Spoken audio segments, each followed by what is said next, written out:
Oi, eu sou o Felipe e esses dias eu vi um vídeo do Thiago Ventura em que ele fez uma piada no mínimo filosófica. Controversa também, mas especialmente filosófica. Ele contou como tentou convencer a sua mãe de que todas as plantas são de Deus. Quem é que fez as pessoas? Vocês são filhos de? Quem é que fez o universo? Excelente. Quem é que fez a água? Quem é que fez o fogo? Quem é que fez as pedras? Quem é que fez as pessoas? Quem que fez minha mãe? Quem é que fez as plantas? A próxima lista será algumas plantas que eu queria que vocês falassem. Para que todo mundo falasse para minha mãe que uma vez que a planta é de Deus, então eu vou falar coisas e vocês vão me falar se é ou não é uma planta, tá? Margarida é uma... Rosas são uma... Maconha é uma... Parece que temos uma boa escola aqui hoje. Quem fez as plantas? Se a margarida é uma planta e quem fez a planta foi Deus, plateia, seria correto afirmar que a margarida é de Deus? Quanto tempo demorou para Deus fazer o universo? 7 dias? Parece que eu que fumo e vocês que esqueceram. Quantos dias? Porque no 7º ele descansou.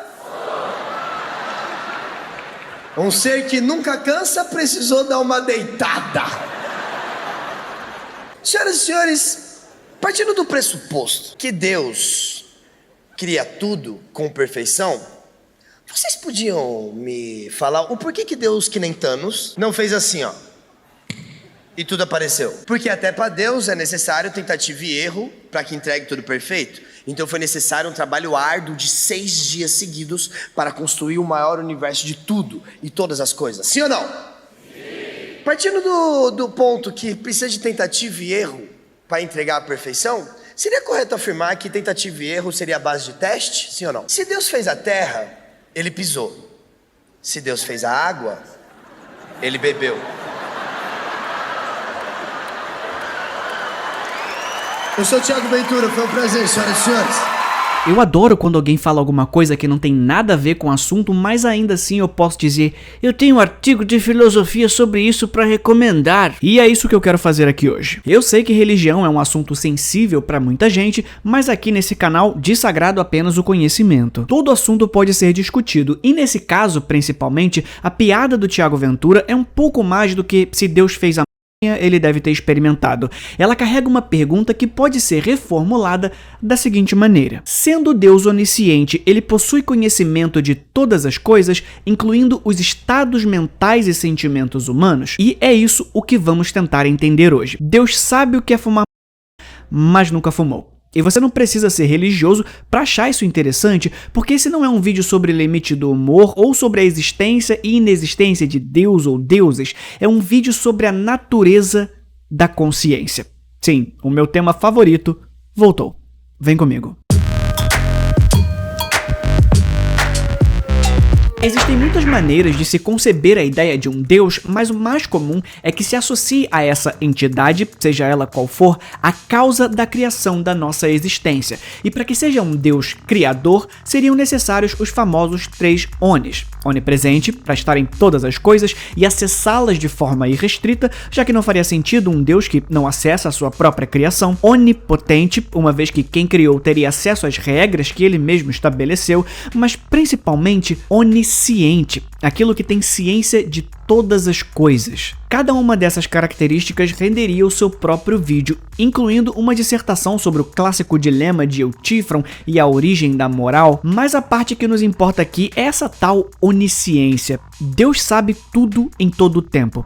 Deus sabe o que eu tô pensando, o que eu pensei e o que eu vou pensar, ou como religiosos costumam dizer, Deus conhece a sua dor. Mas será que conhece mesmo? Porque, tipo, a minha dor não é a sua dor. E eu nem tô falando desse papo de coach ou proselitismo religioso, eu tô falando que o estado mental dentro do meu cérebro não é o mesmo que o seu. Do mesmo jeito que, quando nós dois olhamos para algo vermelho, não existe nenhuma maneira viável de ter certeza que eu e você estamos tendo a mesma experiência subjetiva do vermelho. Pode ser que nós estejamos enxergando coisas diferentes, mas que apenas concordamos em chamar pelo mesmo nome. Essa coisa intangível e inacessível fora da experiência subjetiva se chama qualia, e não deve ser surpresa para ninguém ter uma porção de vídeos no canal sobre isso. Mas a grande questão aqui é, qualia é informação?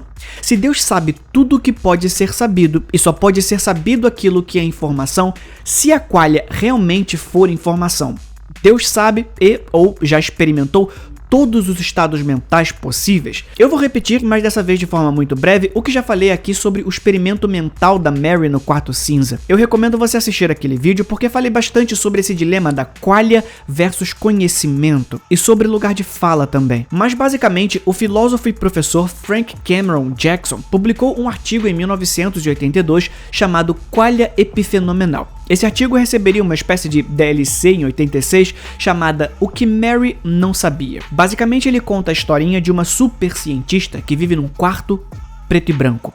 Seu mundo, desde o seu nascimento, é apenas cinza e seus espectros. Mary nunca viu um vermelho, um azul, um verde com seus olhos, mas em seu mundo preto e branco ela teve acesso a tudo o que se sabe sobre espectrofotometria. Não existe absolutamente nenhuma informação a respeito de cores que Mary não saiba. Todos os seus anos foram gastos estudando e entendendo o funcionamento dos fótons, tornando-a basicamente onisciente, pelo menos em relação às cores. Até que um dia ela sai do quarto e é capaz de enxergar o mundo externo com todas as suas cores. A reação da Mary é possivelmente um dos mistérios mais importantes da consciência. Ela se surpreenderia ao receber uma informação nova ou ela não acharia nada demais? Afinal, ela já teria tido acesso a essa informação em seus estudos. Parece simples, mas não é. Porque dizer que a Mary não estaria recebendo uma informação nova ao enxergar as cores com seus próprios olhos seria admitir que todos os estados mentais são meramente físicos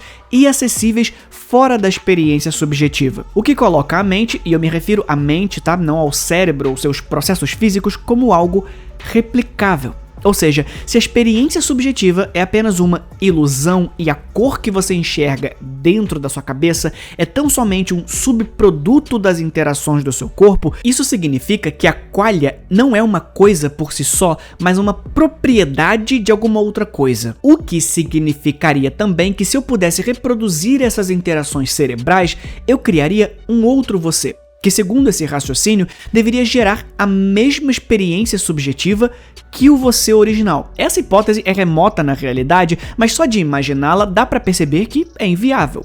Mesmo uma cópia exata de você, ainda assim teria uma experiência subjetiva própria e diferente da sua. O que faria a pergunta se manter de pé. Onde é que tá essa qualia se tudo foi reproduzido igual? E a gente sabe que a experiência subjetiva, seja enxergar vermelho, seja sentir dor, ou seja fumar deve acontecer somente em primeira pessoa. Ou será que não? Guarda isso que vai ser importante daqui a pouco. Afinal, ainda não resolvemos o mistério, já que admitir que o estado mental de vermelho que acontece na sua mente é uma informação separada do fenômeno físico luz e do fenômeno físico de correntes elétricas no seu cérebro, fica faltando explicar onde essa informação tá. Na alma? No espírito?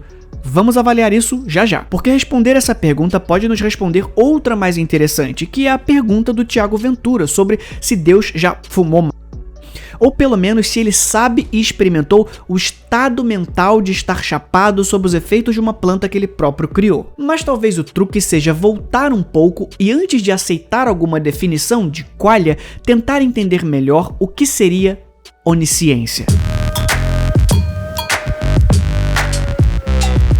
Sabe quem pode nos ajudar a entender isso?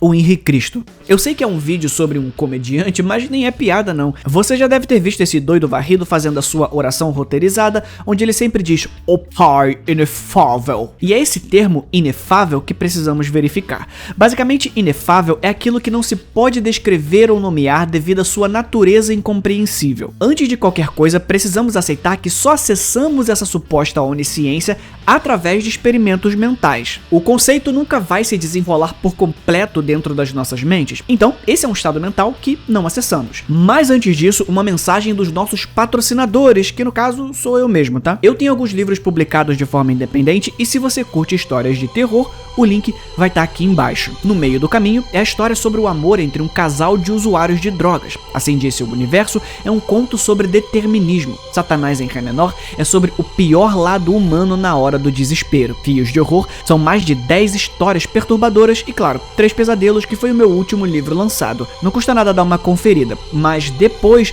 porque precisamos entender que a onisciência parece uma palavra simples, mas não é. Porque antes dessa palavra, que significa conhecimento de todas as coisas, precisamos definir conhecimento. E é aqui que um monte de escolas filosóficas vai sair no braço. Platão já defendia que conhecimento é uma crença justificada por verdades. Mas aí o filósofo Edmund Gettier apontou um problema nisso. E claro, ele não foi o primeiro, só o mais famoso. A oposição dele em relação a esse conceito era que podemos facilmente acessar uma verdade por sorte ou coincidência.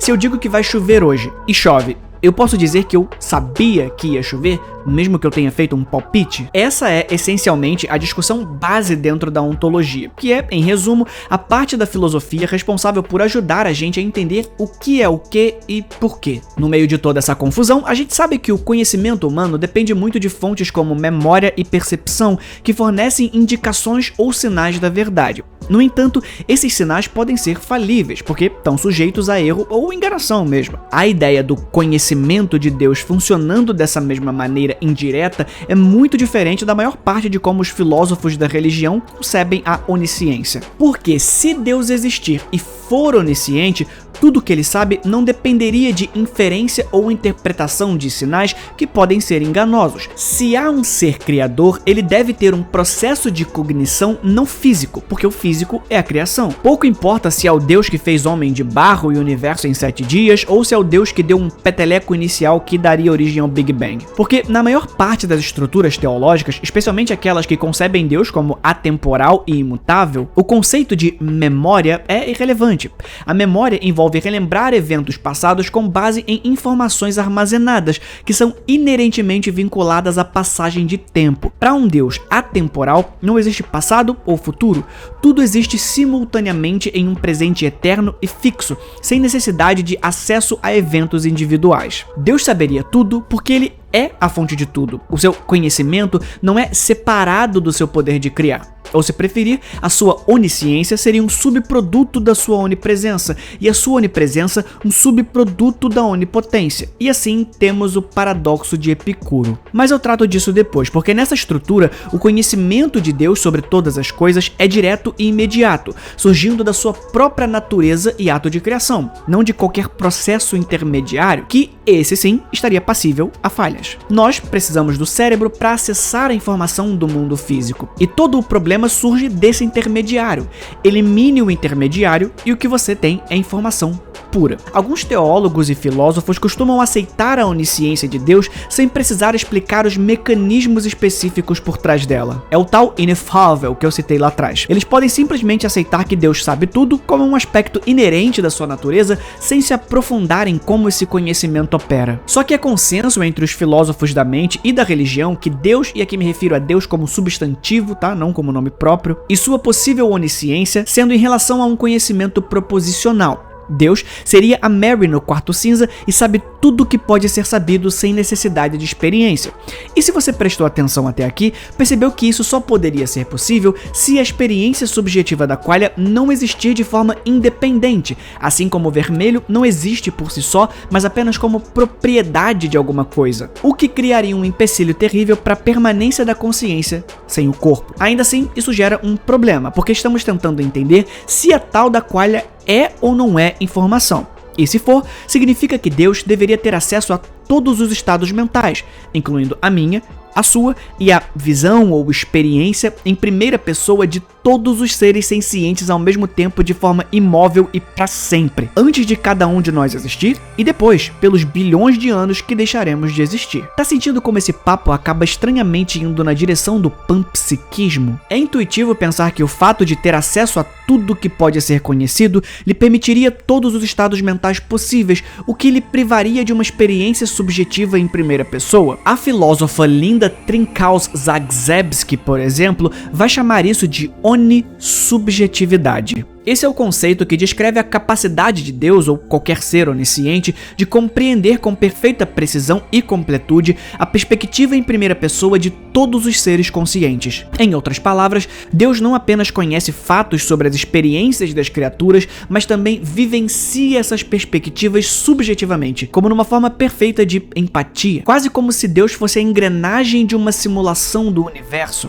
A onissubjetividade difere do conhecimento proposicional, aquele que eu descrevi ainda agora sobre o conhecimento justificado por fatos ou verdades. Compreender a experiência subjetiva de alguém vai além de simplesmente conhecer proposições e verificá-las como verdadeiras ou falsas. Tem diferença entre saber o que é vermelho e experimentar o vermelho, assim como tem diferença entre saber os efeitos da maconha e estar chapado. Então, resumindo, não, Thiago Ventura, provavelmente Deus não fumou maconha, mas ele sabe que é bom. Afinal, de fato, é pouco provável que ele fez para competir com manjericão. Esse foi o vídeo de hoje, a gente se vê na próxima. Fui.